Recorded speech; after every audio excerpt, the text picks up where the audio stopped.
Hi there, I'm Fiona Sadler, and on behalf of Sports Abroad, welcome. I've been so lucky to be able to chat to some of the pioneers in the swimming field, and I'm particularly excited about my guest today. They say that behind every great man is a wonderful woman, and this is so very true today. This lady is a former double Olympic athlete, a world number one in the 200 metres freestyle, the proud owner of 7 Commonwealth medals, and now a world-renowned coach to boot. It is the extraordinary Mel Marshall. Welcome, Mel.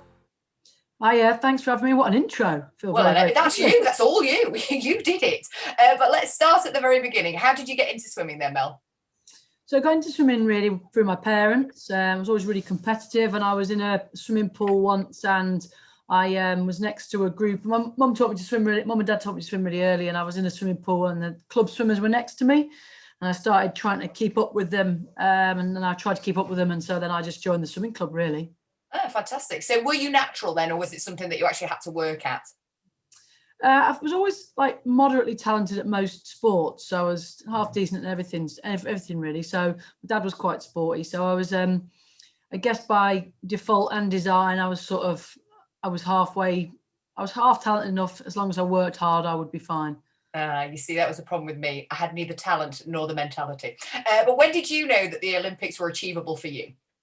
I remember being inspired in 1992, watching the Olympics on the telly while I was at like the national age groups in Leeds, for those northerners out there.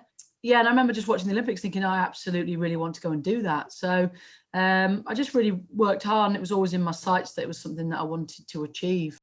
Fantastic. And you were fortunate enough to hit all the swimming milestones, 2 Olympic Games and your Commonwealth successes, plus you had a world number 1 ranking as well. Is that pretty unbelievable still when you're looking back at it?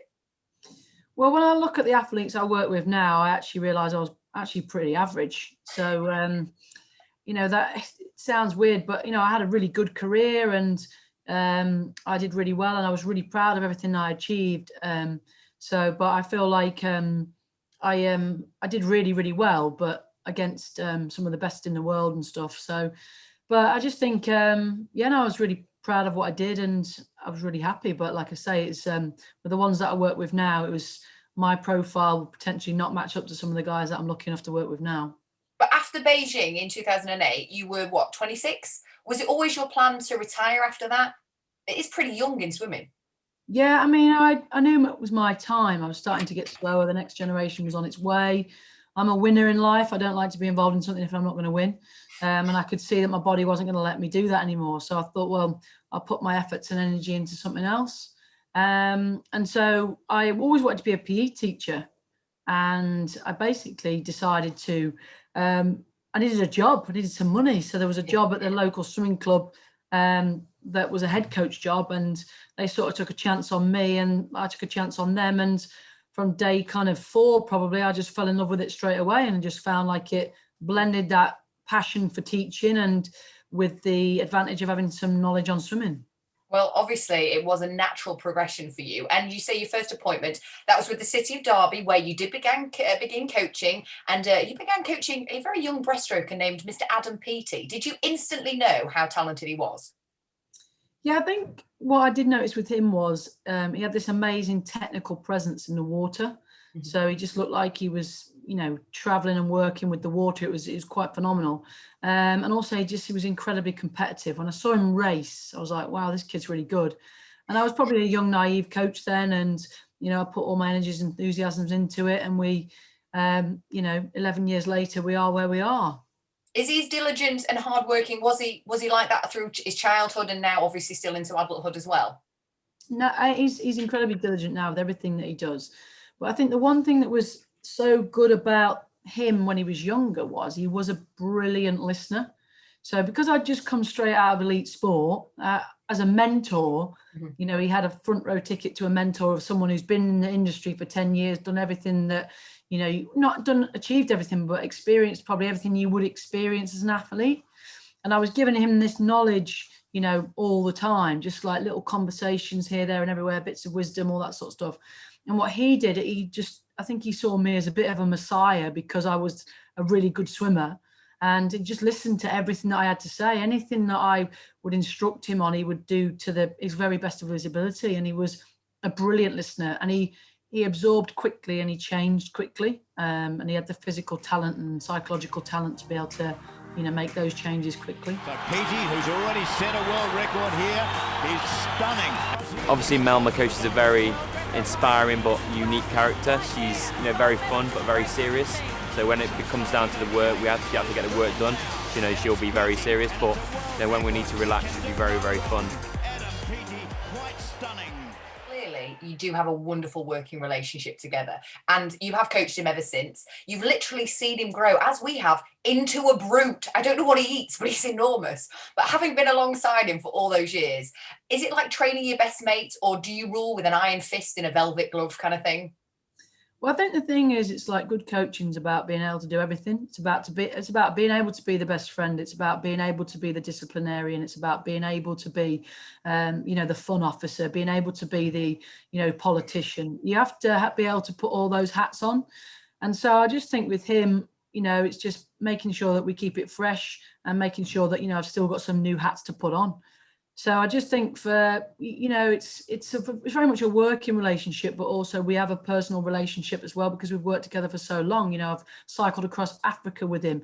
He's a family friend in some ways. So, but winning's winning and business is business. And what we've got that works well is we know when business is business and when we need to be getting winning done, basically. I love your winning mentality. And under your reign, he has literally won everything. Olympic, world, European, Commonwealth titles, plus world record holder, both long and short course. How much of it is him and how much is you? I mean, personally, I take all the glory, but what is the relationship of like the wins? Is it 60-40 or, a good coach, you impact between 10 and 15%, but it's about maximizing your 10 and 15%. And if I look at what I do throughout his younger years, I probably had more of an influence than most would have had on their athletes. Mm-hmm. But you just got to maximize your percentage. And I just think it's about making sure that you are working as hard as you should be. You're getting better at the way you communicate, you write sessions, the contents, the prescriptions of the sessions. And it's about challenging yourself every day as if you would challenge them. I always find it difficult when, coaches come at you and they say, oh, X, Y, and Z, and then there's no discipline in their own lives and no discipline in themselves. So I just think it's, you need to make sure that you maximize and do the very best job that you can. But, he's an incredibly talented athlete and I'm not going to deny that at all. But have I had an impact on it? Absolutely. Of course I have. Well, we all know from school and everything, even if it's not related to sport, how important it is to have a great teacher and how much they can change people's lives. But talking excellence, 100 meters breaststroke in 55.41 seconds at the ISL in Budapest the other week. Wow. I mean, firstly, that's incredible. But secondly, you must be so pleased that competitions have been able to take place considering this year. Absolutely. I mean, we were so lucky with the ISL championships. And I remember going in on the first day on the bus with the other coaches and the team. And I was like, God, I have missed this, that anticipation of a competition. Yeah. And I really urge people to, competition's the bread of life. And I just think that the sooner that we can get over what is going to be probably a couple of bumpy more months and get back to doing what it is that we do properly, I think that'll be a really, really special day. And all I'll say to anybody that's listening is that all you got to do is one day at a time, and there is light at the end of the tunnel. You just got to concentrate on the now. And, obviously we're very lucky where we are that we've had those competitions, but we've still had those particularly dark days at losing Olympics, losing trials. But one day at a time, just make the best of what you can. And when that day comes, just know that it will be a special day. Fantastic. And a lot of people now are really looking forward to the ISL because they saw it maybe for the first time this year because of COVID. Yeah, it's really cool. It's a great concept. And I just think as long as the ISL and the long course calendar can work together, what we will have is a much more bright future for swimming. I know a lot of my younger athletes that traveled with us on this trip, the ISL has effectively really enhanced their development competitively and from a preparation point of view. So it's a great exposure and it's a brilliant concept. And it's like it's fast paced, busy and moving. It's awesome to be a part of. It's awesome to watch. I know you touched upon coronavirus there. How on earth do you get someone to break a world record in the midst of a pandemic? I mean, clearly you have not let Adam sit at home and binge watch box series of Netflix and bake banana bread. Yeah, no, I think what we did was we tried to just hold on to what we could hold on to through that 12 weeks we were out the water. And, we had they had their own gyms in their garages that they managed to just about buy in time. And we had, he bought a bike and he went out cycling and, did some charity cycles and just, tried to live the training week that we would normally do with just different activities. And then as soon as we got in the water, we pushed pretty hard to try and get back to a place where we were. We didn't take a long summer break, just took 2 weeks. He didn't have that much time after he had his baby. He was pretty much straight back in. So we just tried to, I guess, make the best of what we had and win each round. And also managed to get him a portable pool in his back garden, which was pretty helpful as well. So yeah, you just got to win what you can and you just got to make the best of what you've got. And that's clearly what we do. Yeah, clearly that has been really fruitful. And all the GB triumphs in Budapest, that must make you so excited about Tokyo. Yeah, absolutely. And I think that, normally after an Olympic year, you probably have a bit of take your foot off the gas. But effectively what we will have is a 2-year preparation with a little gap in the middle to the Olympic Games, which is a pretty positive thing in some ways. So it's just all how you look at it. So yeah, from that point of view, I am excited, but we've got a long way to go yet. And, long course is different to short course. So we've got to make sure that we're fit and prepared and ready for long course. And you say, I know that you obviously coach Adam, but you're responsible for so much swimming talent. How are the athletes feeling around the Olympic Games being postponed? And how do you keep them motivated in these weird times? Are they all kind of really focused, or do they need a bit of G'ing up? I think every single one has had a peak and a trough and some bumps. I just think every day, I've always said this analogy all the time, when you're in high performance sport, it's like Everest. Most people can make it to base camp, but not everybody can summit at the top. And once you get quite high up the mountain, you find that, there's bad weather, the weather changes, you have to camp out because there's not enough oxygen, people fall out, you have to cut the rope on some people, because it's not for everybody. And I just think COVID and, being in high performance sports been very much like that, as in the only thing is the weather's been more changeable. So every single day we've kind of what storm have we got today? Right. Oh, we've got to change the timetable around. Oh, we can't get this person in because of X, Y, and Z. Or there's been a contact or all those things. So we've just tried to just keep climbing, one foot in front of the other, deal with the storms, but know and not take our eyes off where we're going, which is to the top of the mountain. And I bet that you are just chomping at the bit to get your athletes back onto a swim camp abroad, aren't you? Have a little bit of nice sunshine on the bones and everything. Give them something to look forward to. Yeah, I mean, everybody in terms of missing that opportunity to travel, swimming clubs, and in terms of making, that is in a lot of clubs and a lot of, for us, it's that little motivational hit that you get that just is something to look forward to. And the, environment that you experience whilst you're in those facilities, it just gives you a nice boost. So, I mean, for us, camps are everything and part of what we do. And that ability to avoid winters and prolonged summers and in what is quite a difficult and challenging mundane sport is everything that you do. And I know from a Sports Abroad point of view, I know that everybody who works with them, I've worked with them when I was at City of Derby, I work with them now when we can through British Swimming, and just it's such an integral part of a swimmer's journey. And I know personally you've been on your fair share as a coach and as a swimmer. Which do you prefer, going there as a coach or going there as a swimmer? I used to love going on camps as a swimmer, but then I love going on camps as a coach. So I would say it's probably equal. Have you got a favourite place? Australia. Yeah. Why not? Why wouldn't you? And do you think for those aspiring athletes, one of the swimming camp things that it does, it can not only hone their technique, but it really improves their confidence as well, doesn't it? Yeah, and I think I look at the first camp that I did in Italy through Steve. I took 40 kids abroad, and right. I was only in coaching for 8 months. I must have been off my tree.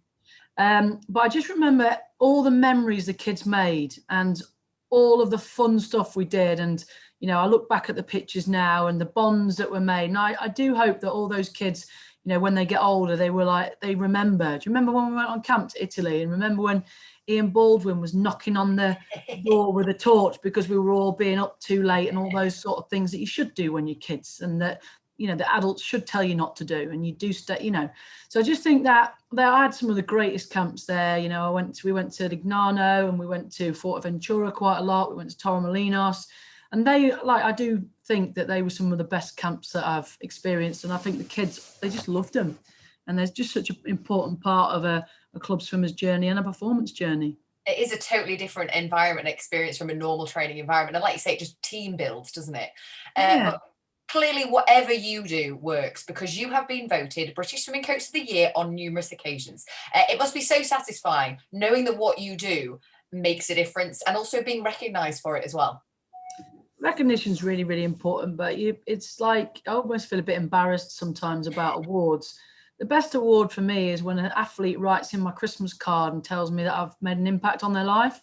I always used to look when I was at City of Derby, have they said anything? And I'd be disappointed if it just said to and from. Because that's the win for me, is you want to know that I came into this to try and help athletes, and I just want them to just recognise that I have made a difference and I have suffered on their behalf to try and get things that they need. So I think for me, it's like the accolade comes when, I remember when Adam came back from the Olympics and he'd won the gold medal, and he actually put the gold medal around my neck. And it wasn't the fact that he put the gold medal around my neck. I wasn't that fussed about that. It's quite heavy, to be honest. But he went, this is 50% yours. And that moment for me was special, because it wasn't about the medal. It was about the fact that I'd done a good enough job with the athlete for him to recognise that I had gone through everything that I'd gone through for him. And we were a real team. And I loved that moment. That was a very special moment. Well, you deserve it. And congratulations also on your new role, heading the initiative to increase female coaches in sport. I mean, why do you think, Mel, that there are so few, and what needs to be done? How can we address this? If I'm being honest, I think it's around family. So I think that, predominantly, if you do want to have a kid, you do, as a female, it is between the ages of 32 and 38, isn't it? And you're at the peak of your career at that time in sport. So I just think there needs to be some consideration around making sure that, I've spoken to a lot of female CEOs, and I think more companies need to recognise that there's some great women in the industry that we're losing for the sake of logistics and timings. And I just think that it should be considered to, have flexible hours to achieve the job that needs to be done with a more motivated member of staff, and supported being a good mum and a good parent. And same for guys, if it's the guys that are off. So I think, support around families is one. And also I think you got to be good enough. It's not just about, let's just give people a go because of their gender. It's like, as a woman, we've got to be confident in ourselves, get stuck in, and just lean in and be heard. We are good enough. And I think it's about building a workforce of women that are like, you know what, I bloody am good enough. So here I am, and you'll know about it. And so I think that's the big thing, is as a female, maybe we do have to work harder, but so what? It's like, let's work harder. It is how it is. Well, if there's anyone that can inspire, I think you are the right candidate for the job. And I could talk to you all day, but I do realise we're running out of time. So before you go, if you wouldn't mind taking part in our final 5 meters, 5 quick fire questions, and the responses are needed with full concentration and a big finish. Are you ready, Mel? Oh my goodness me, you're like literally live radio DJ here. So question 1, what would you suggest is the best thing to eat then on race day? I always think making sure you've got a sugar balance. So you get so many kids at competitions, and they come in with their Tang fast sticks at 9 a.m. going, where am I swimming? And then by 2 o'clock on the 5th event, they're like half asleep in the chair. So I just think, sensible, limited sugar foods that's sustainable. And I do think as well, it's about clean eating. Okay. So when that's the biggest thing that you can do as an age group and as a youth and as an athlete, is being a clean eater. So, your vegetables, your potatoes, your chickens, your plate should be clean. And normally anything that you can grab quickly is not good for you. So if you look at the vending machine, grab crisps and snacks, it's not good for you. And you've got to remember now, when you go into like Asda's or Tesco's or whatever, you walk in and it's Temptation Island, as in like Doritos, buy 5, get 1 free, fruit pastels, giant tube, like 5 for £1 or whatever it is. It's all bad for you. And it's like long term, it's bad for you. So I just think it's about making sure that if you've got a plan around eating, it means that you won't necessarily go for the quick fix and the advertisement and the things that are so easy to get to and basically tastes way better than normal food. I need you to come with me when I do my big shop, because I am literally a marketeer's dream. I'll shove it all in my basket. But what would you say then, question 2, who is it that trains harder, in your experience, lads or the ladies? I think it's both. You have a mixture. I just think it's definitely both.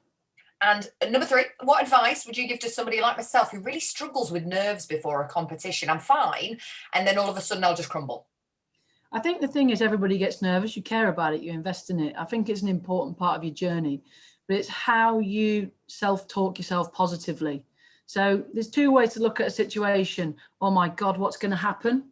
They're bad nerves. And it's about, like you train your body, you need to train your mind. This is going to happen. I'm really excited about it. Bring it on. And that talk and that positive attitude and that continual positive attitude, it's like in your head, it's like a boxing ring. A negative thought will come in. It's from your background, it's from your history, it's from your life, it's from the things you've experienced. And what you got to do is you got to punch it out. Thanks very much, but I've got 2 legs, 2 arms, and I've got a beautiful face, and I'm going. And it's all about how you can sell yourself to yourself. And there's 2 glasses you can put on the morning. You can put on the, oh, look at that. What's wrong with that? That's not right. Or you can put on the, that's great. I really enjoy that. And I think those things are a choice. Like you would train your biceps, you got to train your mindseps. Amazing. I wish I could train with you. You'd be incredible. But are there any out of water exercises that maybe you would recommend to get the best out of your swimming? I just think do a variety of sports. I think that so often now, before when me and you were young, you much younger than me, obviously. We're the same age. Oh, wow. Amazing. Yeah. So I think, we would go and climb trees, wouldn't we, and run around the villages and stuff. And now people are on the iPads. So I just think that a variety of sport, I don't think too much sport is not a bad thing, because I just think we live such sedentary and comfortable lives now. We have to force ourselves. So if you are doing 8 sessions of exercise a week, so what? It's good for you. So, because we're not actively natural now. Before, you'd have to walk to the bus, you'd have to walk to school. I just think we are unfortunately a victim of relaxed standards. So the biggest advice I would give is do lots of sports and do lots of, walking, running, being healthy. Just keep moving. And I hear that you're a bit of a party animal. You're always the last one standing. So how did you and Adam celebrate his new world record then? Was there a lot of partying going on? Well, I think you've been misinformed there. What I am is very good entertainment for 2 hours only. If I start at 7, I'm done by 9. If I start at 9, I'm done by 11. But I'm great entertainment, but for only 2 hours only. Once I've had enough, I've had enough. So I think the moment for me and Adam is, as a coach and an athlete, your generations are a little bit different. And so we were on an organised tour. So I just, on the last night after the world record, I just went to bed and hoped that everybody would get up. Perfect. Well, Mel, you are such an inspiration, an incredible ambassador for the sport. And I honestly wish that I would have trained under you, because I feel like I would have got my sub 30 in my freestyle, 50 metres. But thank you so much for sharing your stories and your advice. It's been brilliant. I wish you all the best for Tokyo next year. Mel Marshall, everybody. Thanks, Fiona.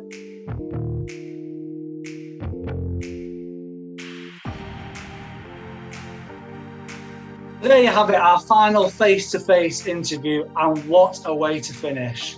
Just wanted to thank all of our guests for taking the time to speak to us, and a huge special thanks goes out to Fiona Sadler, the voice behind our mic, who's been conducting all the interviews for us. So thank you very much, Fiona, a fantastic job. Finally, I just want to say I hope everyone has a Merry Christmas and a Happy New Year, and I'm sure that 2021 will be a lot better than 2020.